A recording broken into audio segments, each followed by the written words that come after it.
지난주에 은행 창구에서 통장 정리를 하시던 이른들 어르신 한 분이 직원한테 이렇게 물으시더라고요. 내년에는 이 연금이 얼마 찍히나요? 직원도 시원하게 답을 못하고 어르신도 답답한 얼굴로 돌아서셨는데요. 사실 지금 이 질문에 정확히 답할 수 있는 사람은 거의 없을 겁니다. 왜냐하면 기초연금이라는 제도 자체가 지금 수술대 위에 올라가 있거든요. 누군가는 지금보다 더 받게 되고 누군가는 줄어들고 또 누군가는 수급 자격 자체를 다시 심사받게 될 수도 있는 상황입니다. 오늘 이 영상 하나로 뭐가 어떻게 바뀌는지 그리고 내가 지금 뭘 점검해야 하는지까지 딱 정리해 드리겠습니다.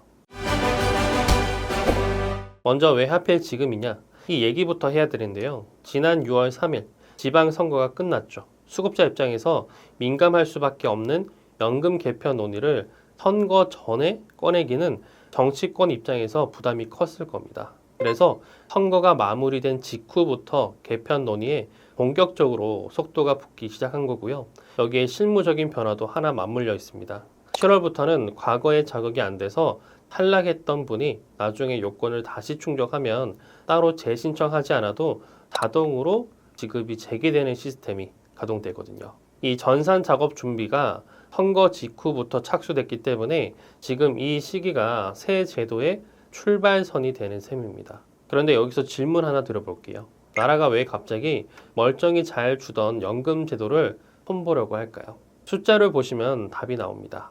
우리나라 65세 이상 인구 비율이 이미 20%를 넘어서 초고령 사회에 진입했고요. 올해 기초연금 수급자가 779만 명인데 작년보다 77만 명이 늘었습니다. 내년이면 800만 명, 머지않아서 1000만 명 시대가 오고요. 그때가 되면 기초연금에만 한 해 45조에서 50조 원 규모의 예산이 필요하다는 계산이 나오고요. 비유하자면 저수지 수위는 정해져 있는데 물을 대야 할 노는 해마다 넓어지고 있는 상황인 거죠. 물을 무한정 파올 수가 없다면 어디에 먼저 물을 댈지 순서를 정할 수밖에 없는 겁니다. 그리고 이 대목에서 요즘 뉴스에 자주 나오는 얘기가 하나 있죠. 아예 노인 연령 기준을 65세에서 70세로 올리자는 주장인데요. 이 기준이 처음 만들어진 게 1981년입니다.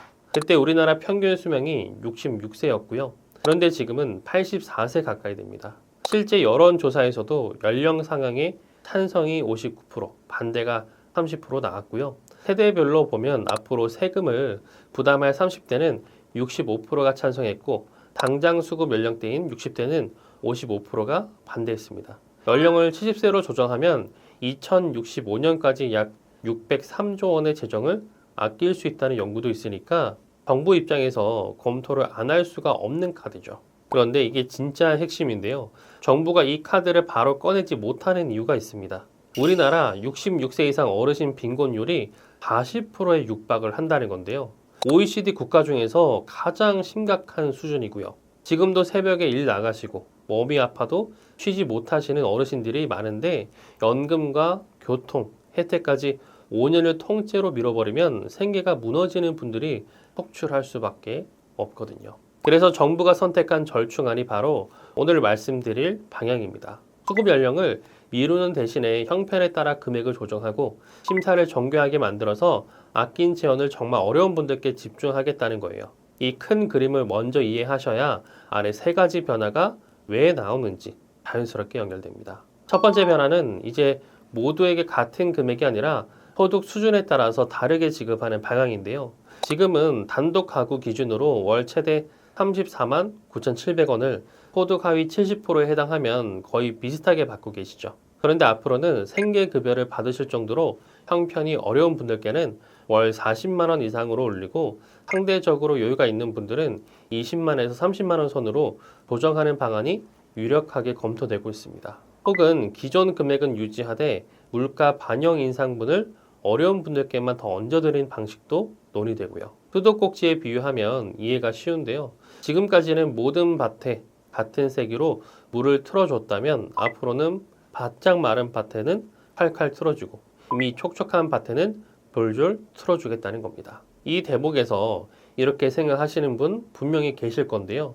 나도 평생 세금 내고 국민연금 보험료 꼬박꼬박 냈는데 왜 내 목을 깎느냐? 충분히 나올 수 있는 말씀이고요. 다만 기초연금은 내가 낸 만큼 돌려받는 적립형 제도가 아니라 세금으로 운용되는 부조의 성격 제도거든요. 월 수입이 수백만 원인 분과 수입이 거의 없는 분이 같은 금액을 받는 구조가 오히려 제도의 취지와 어긋난다는 지적이 개편이 출발점이라는 점은 알고 계시면 좋겠습니다. 이해를 돕기 위해서 하나 말씀드리겠습니다. 청주에 혼자 사시는 74세 어르신이 계신다고 해볼게요. 국민연금 없이 폐지, 수거와 공공근로로 월 40만 원 정도 버시는 분이라면 개편 방향대로라면 기초연금이 35만 원에서 40만 원 이상으로 올라서 월 소득이 80만 원대로 올라설 수 있습니다. 반대로 분당에 사시는 68세 어르신이 개인연금과 임대수익으로 월 300만 원 이상 들어오는데도 공제 덕분에 수급 대상에 들어와 계셨다면 이분은 금액이 줄거나 대상에서 제외될 가능성이 커지는 거죠. 두 번째 변화는 정말 반가운 소식인데요. 부부 감액이 단계적으로 사라집니다. 지금까지는 부부가 함께 수급하면 각자 금액에서 20%씩 깎아서 두 분이 합쳐서 월 최대 55만 9천 원을 받으셨죠. 원래대로라면 70만 원인데요. 이게 마치 식당에서 두 분이 같이 오셨다고 국 한 그릇을 빼고 내주는 그런 구조였던 겁니다. 같이 산다고 해서 밥을 덜 먹는 건 아닌데 말이죠. 대통령도 부부라는 이유만으로 불이익의 이유가 될 수 없다고 직접 언급을 했고요. 그래서 현재 20%인 감액률을 2027년에 15%로, 이후 10%로 낮추고 최종적으로는 완전히 없애는 방안이 검토 중입니다. 15%만 내려가도 부부 합산 월 약 3만 8천 원, 1년이면 45만 6천 원이 늘어나고요. 완전 폐지까지 가면 지금보다 연간 약 168만 원이 더 들어오는 계산이 나옵니다. 가상의 부부로 한번 더 그려보겠습니다.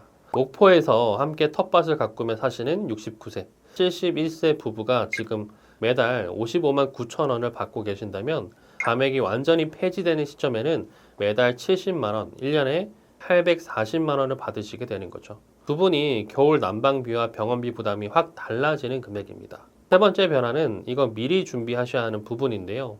수급 자격 심사가 훨씬 정교해집니다. 지금은 소득 하위 70%라는 상대적 기준인데 이걸 기준 중위 소득 100%라는 명확한 선으로 바꾸는 방안이 논의되고 있습니다. 2026년 기준으로 1인 가구 월 256만 원 이하, 2인 가구 419만 원 이하가 그 선이 되는 거고요. 그리고 소득 인정의 계산 방식 자체도 달라지는데요. 지금은 각종 공제가 넉넉해서 실제로는 월 250만 원을 버는데 서류상 소득은 120만 원으로 계산돼서 수급 대상에 들어오는 경우가 있었거든요.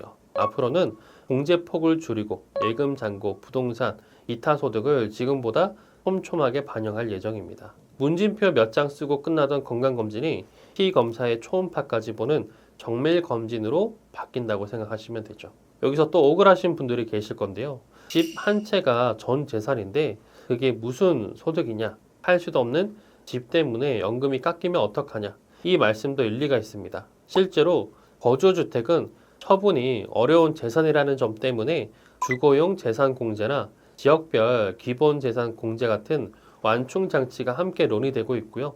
개편의 표적은 집 한 채로 버티시는 분들이 아니라 소득과 재산이 충분한데도 계산 방식의 빈틈으로 수급해온 사례라는 점을 구분해서 보셔야 됩니다. 그럼 우리가 지금 할 수 있는 건 뭐냐? 실무 팁 딱 3가지 드릴게요. 첫 번째는 복지로 홈페이지나 앱에서 기초연금 모의 계산을 미리 돌려보는 겁니다. 내 소득 인정액이 지금 기준으로 어디쯤인지 알아야 개편안이 나왔을 때 내 위치를 바로 판단할 수 있거든요. 두 번째는 통장에 잠들어 있는 목돈의 위치를 점검하셔야 됩니다. 같은 돈이라도 어떤 형태로 갖고 있냐에 따라서 소득 인정액 반영 방식이 달라질 수 있으니까 개편 확정 전에 내 재산 구성을 한번 정리해 두시는 게 좋겠습니다. 세 번째는 과거에 탈락하셨던 분들은 7월부터 시작되는 자동 지급 시스템을 기억해 두셔야 되는데요. 자격이 다시 되면 재신청 없이 지급이 재개되는 구조지만 연락처나 계좌 정보가 예전 것으로 남아있으면 안내를 못 받을 수 있거든요.